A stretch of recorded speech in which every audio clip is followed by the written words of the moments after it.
ಏನು ನವೆಂಬರ್ 1 ಕರ್ನಾಟಕ ರಾಜ್ಯೋತ್ಸವ ದಿನದಂದು ಏನು ನಾಡದ್ರೋಹಿ ಸಂಘಟನೆ ಮಹಾರಾಷ್ಟ್ರ ಏಕೀಕರಣ ಸಮಿತಿ ಮತ್ತೆ ತಮ್ಮ ಹಳೆ ಖ್ಯಾತಿಯನ್ನ ತೆಗೆದಿದ್ದಾರೆ.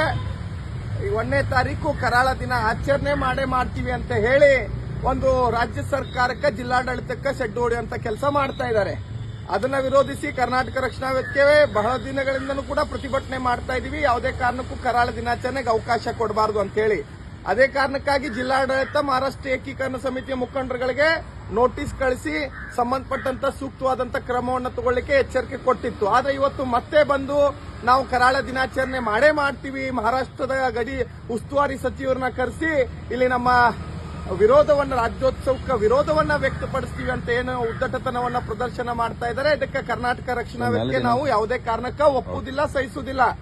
ಮಾನ್ಯ ಸರ್ಕಾರ ಮತ್ತು ಜಿಲ್ಲಾಡಳಿತ ಇದ್ರ ಬಗ್ಗೆ ಗಂಭೀರವಾಗಿ ತಗೊಳ್ಬೇಕು. ಯಾಕಂದ್ರೆ ಇವತ್ತು ನಾವು ಕೂಡ ಮಾನ್ಯ ಪೊಲೀಸ್ ಆಯುಕ್ತರಿಗೆ ಒಂದು ಅನುಮತಿ ಪತ್ರವನ್ನು ಕೊಟ್ಟಿದ್ದೀವಿ. ಈ ಸರಿ ರಾಜ್ಯೋತ್ಸವದ ಮೆರವಣಿಗೆನ ಛತ್ರಪತಿ ಶಿವಾಜಿ ಮಹಾರಾಜರಿಗೆ ಮೂರ್ತಿಗೆ ಮಾಲಾರ್ಪಣೆ ಮಾಡುವುದ್ರ ಮುಖಾಂತರ ಶಿವಾಜಿ ಉದ್ಯಾನವನದಿಂದ ನಮ್ಮ ಮೆರವಣಿಗೆಯನ್ನ ಪ್ರಾರಂಭ ಮಾಡಬೇಕು ಅಂತ ಹೇಳಿ ನಾವು ಅವರಿಗೆ ಒಂದು ಪತ್ರವನ್ನ ಕೊಟ್ಟಿದ್ದೀವಿ. ನಮಗೂ ಕೂಡ ಅನುಮತಿಯನ್ನ ಅಲ್ಲಿಂದ ಕೊಡಬೇಕು ಅಂತ ಹೇಳಿ.